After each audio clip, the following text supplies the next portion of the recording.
Hi అండి. ఈరోజు video ఏంటంటే నేను ఉల్లిపాయ వెల్లుల్లిపాయ యూజ్ చేయకుండా వంటలు చేస్తున్నాను. ఆ వంటలు ఎలా చేసుకుంటున్నాను ఏంటి అన్నది ఈ వీడియోలో చూపించబోతున్నాను.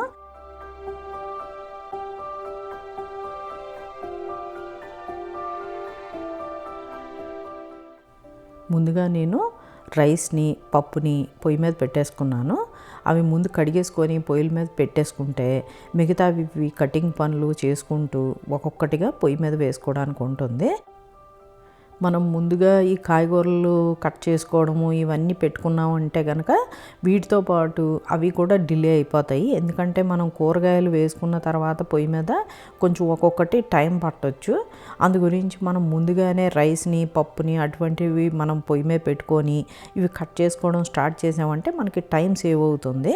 ఇక నాకు అవి ఉడికేలోగా నేను ఈ కాయగూరలన్నీ కట్ చేసేసుకుంటాను. ముందుగా ఒకవేళ కట్ చేసుకొని ఉంటే ప్రాబ్లం లేదు, డైరెక్ట్గా పొయ్యి మీద వేసేసుకోవచ్చు. నేనంటే మోస్ట్లీ కరెక్ట్గా వంట చేసే ముందే కట్ చేసుకుంటాను వెజిటేబుల్స్ ఏవైనా కూడాను. నాకు ఒక పక్క పప్పు కూడా ఉడికిపోయింది, పొయ్యి ఆపేసాను. ఒక పొయ్యి ఖాళీగా ఉంది కదా, దాని మీద నేను బీట్రూట్ ఫ్రైకి వేసేసుకుంటున్నాను. చాలా సింపుల్గానే చేసుకుంటాను. ఆవాలు, జీలకర్ర, మినపప్పు, ఎండుమిరపకాయలు, కరివేపాకు తాలింపులో వేసుకొని బీట్రూట్ ముక్కల్ని యాడ్ చేసుకుంటాను. వారంలో ఒకసారి 2 సార్లు అయినా నేను ఈ బీట్రూట్ ఫ్రై చేయడానికి చూస్తాను. ఎందుకంటే సలాడ్లో తినబుద్ధి కాదు బీట్రూట్ని, అందు గురించి ఇలా చేసుకుంటాము.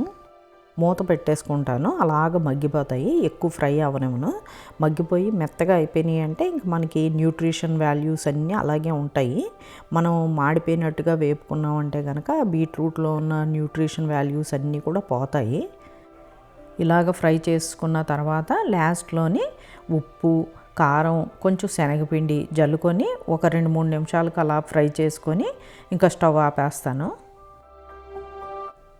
ఒకవైపు దొండకాయలు ఫ్రైకి కూడా పెట్టేసుకున్నాను. ఇవి కూడా కట్ చేసుకొని డైరెక్ట్గా ఎందులో అయితే వేపుకుంటానో అందులోకే దొండకాయ ముక్కలు వేసేసుకొని ఇప్పుడు పొయ్యి మీద పెట్టుకున్న తర్వాత నూనె, కొంచెం పసుపు వేసుకొని బాగా మిక్స్ చేసుకొని మూత పెట్టేసుకుంటాను.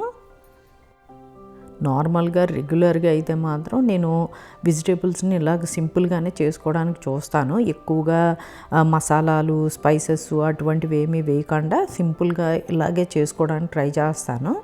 ఇక పప్పుచారు గురించి వేరే గిన్నెలోని కొంచెం నూనె వేసుకుంటున్నాను. పప్పు మనకి ఇందాకే ఉడికిపోయింది కదా, అది పక్కన పెట్టుకున్నాను. ఇక పప్పుచారు గురించి నేను ముందుగానే తాలింపు వేసుకొని అప్పుడు పప్పుచారుని బాయిల్ చేస్తాను. ఇలాగా కూడా చాలా బాగుంటుంది టేస్ట్. తాలింపులోని ఆవాలు, జీలకర్ర, మినప్పప్పు, ఎండుమిరపకాయలు, కరివేపాకు వేసుకున్నాను. ఈరోజు నేను ఆనపకాయ ముక్కలు వేసుకొని పప్పుచారు చేసుకుంటున్నాను. అందుకు ఓన్లీ ఆనపకాయ ముక్కలే చిన్న ముక్కలుగా కట్ చేసుకున్నాను. అంటే మరీ పెద్ద పెద్ద ముక్కలు అయితే ఎక్కువసేపు పడుతుంది కదా ఉడకడానికి, అందుకు ఈ మాత్రం సైజులో కట్ చేసుకుంటాను. తినడం కూడా ఈజీగా ఉంటుందని చెప్పేసి ఇలా ప్లాన్ చేస్తాను. ఇక ఇందులో కొంచెం కారం, పసుపు యాడ్ చేసుకొని కొంచెం ఉప్పు కూడా యాడ్ చేసుకుంటున్నాను. ఇవన్నీ వేసుకున్న తర్వాత బాగా మిక్స్ చేసేసుకొని మూత పెట్టేసుకొని లో ఫ్లేమ్లోని అలాగ ఉడకబెట్టుకుంటాను. అప్పుడు మనకి ఆనపకాయ ముక్క ఏంటంటే మెత్తగా ఉడికిపోతుంది. అప్పుడు మనం మిగతా ఐటమ్స్ వేసినా కూడా ఆనపకాయ రుచి అయితే మాత్రం అలాగే ఉంటుంది. ఎందుకంటే మనం ముందుగా ఉప్పు, కారం, పసుపు వేసి ఇలా మగ్గబెట్టుకోవడం వల్ల ఆనపకాయ చప్పదనం లేకుండా మంచి టేస్ట్ ఉంటుంది తినేటప్పుడు. ఇక నేను పప్పుని మెత్తగా నలిపేసుకున్నాను.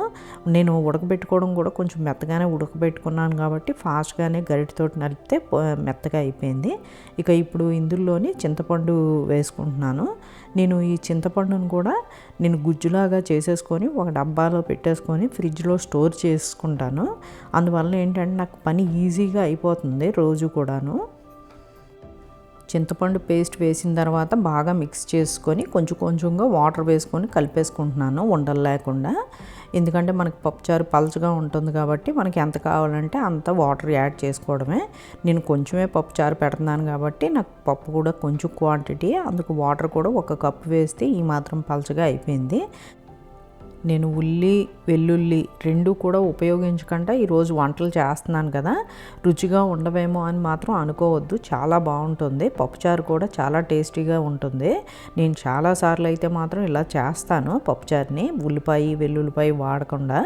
ఇక ఫ్రైలు కూడా చాలా బాగుంటాయి. సింపుల్గా చేసుకున్నా కూడా రుచిగా ఉంటాయి. ఎప్పుడైనా మనం ఒకటి గుర్తుంచుకోవాలి ఏంటంటే, కాయగూరలు ఫ్రెష్గా ఉండి చాలా తాజాగా ఉంటే మాత్రం ఖచ్చితంగా కూరలు ఆటోమేటిక్గా రుచి వచ్చేస్తాయి. మనం ఒక ఇన్నేసి మసాలాలు ఇన్నేసి ఇంగ్రీడియంట్స్ వేస్తేనే మనకి కూరలు రుచిగా ఉండడం కాదు. ఈ విధంగా ప్లాన్ చేసుకున్నా కూడా కూరలు రుచిగానే ఉంటాయి. ఎందుకంటే మనలో చాలామంది పూజలు కానీ లేకపోతే కార్తీక మాసం కానీ వచ్చినప్పుడు ఉల్లిపాయని వెల్లుల్లిపాయని వాడరు. అటువంటప్పుడు మనం ఇటువంటి వంటలని ప్లాన్ చేసుకుంటే ఆ రెండిటిని యూజ్ చేయకుండానే మంచి రుచికరమైన వంటలు తయారైపోతాయి. ఇక నాకు పప్పుచారు అన్నీ వేసుకున్న తర్వాత ఇంకా మరుగు వచ్చే వరకు వెయిట్ చేయాలి. ఈలోగా నాకు దొండకాయలు కొంచెం ఫ్రై అయిపోయినాయి. ఇందులో కొంచెం నేను సాల్ట్ని యాడ్ చేసుకున్నాను. ఎప్పుడు రెగ్యులర్గా చేసే దొండకాయ వేపుడైతే మాత్రం ఈ విధంగా చేసేసుకుంటాను సింపుల్గాని. ఎప్పుడన్నా కొంచెం క్రిస్పీగా అలాగే స్పెషల్గా చేయాలంటే మాత్రం ఇలాగ దొండకాయ ముక్కలు చిన్న ముక్కలుగా కానీ లేదంటే నిలువు ముక్కలుగా కానీ కట్ చేసుకొని ఆయిల్లో డీప్ ఫ్రై చేస్తాను. డీప్ ఫ్రై చేసిన తర్వాత మళ్ళీ ఒక సెపరేట్ కళాయిలో వేసుకొని అవి ఫ్రై అయిపోయినవి అందులో ఉప్పు కారం కొంచెం శనగపిండి వేసి ఒక 2-3 నిమిషాలకి అలాగ ఫ్రై చేసేస్తే ఆ శనగపిండి వాసన అంతా కూడా పచ్చి వాసన పోయి మంచి ఫ్లేవర్ ఇచ్చేస్తుంది. అది ఎప్పుడన్నా అకేషనల్గా డీప్ ఫ్రైలు చేస్తూ ఉంటాను. చాలా బాగుంటుంది ఆ రెసిపీ కూడా. కాకపోతే అస్తమానం ఆయిల్ ఫ్రైలు అయ్యి తినకూడదు కాబట్టి కొంచెం అవాయిడ్ చేస్తాను అంతే. ఇలా తాలింపును ముందుగా వేసుకొని చేసుకునే పప్పుచారుకి మాత్రం ఇలా పొంగు వచ్చే వరకే మనం మరిగించుకోవాలి. కరెక్ట్గా ఇలా బాయిల్ అవుతున్నప్పుడు ఇంకా స్టవ్ ఆపేసుకోవాలి. మరీ ఎక్కువసేపు అలాగ మరగబెట్టేస్తే మాత్రం అసలు పప్పుచారుకి రుచి ఉండదు. నాకు ఇంకా పప్పుచారు అయిపోయింది, రైస్ అయిపోయింది.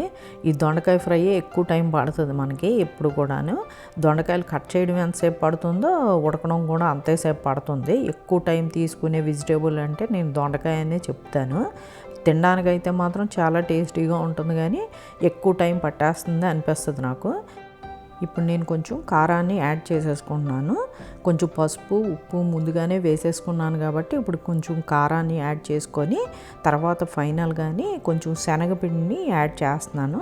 ఈ శనగపిండి వేసుకోవడం వల్ల ఫ్రైల్లోని చాలా టేస్ట్ వస్తాయి. అందు గురించి లాస్ట్లో మోస్ట్లీ నేను ప్రతి ఫ్రైలోని ఈ శనగపిండిని కొంచెం యాడ్ చేసుకుంటాను.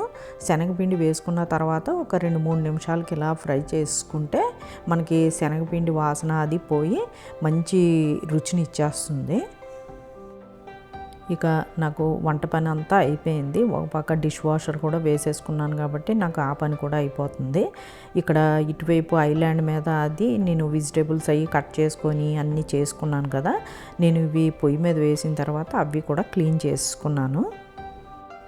ఇక మధ్యాహ్నం భోజనంలోకి మాకు పప్పుచారు, దొండకాయ ఫ్రై, బీట్రూట్ ఫ్రై, అన్నము అన్నీ రెడీ అయిపోయినాయి.